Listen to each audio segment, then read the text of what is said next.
গাজায় যুদ্ধবিরতির জন্য ৩ পর্যায়ের একটি নতুন রূপরেখা ধরেছেন মার্কিন প্রেসিডেন্ট জো বাইডেন।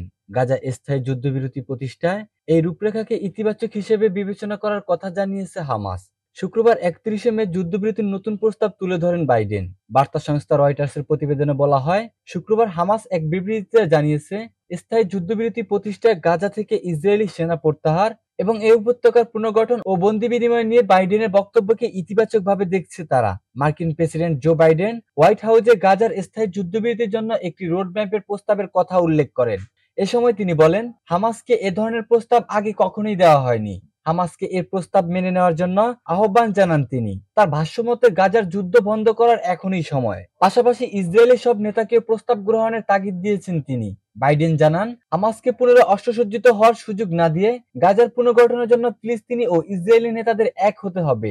জাতিসংঘ প্রধান অ্যান্তোনিও গুতেরেসের বরাত দিয়ে তার মুখপাত্র স্টিফেন ডুজারিক এক বিবৃতিতে জানান, বাইডেনের এই প্রস্তাবে দৃঢ়ভাবে আশাবাদী। তিনি মনে করেন, এই চুক্তির মধ্য দিয়ে ইসরায়েল ফিলিস্তিনে স্থায়ী শান্তির দিকে অগ্রসর হবে।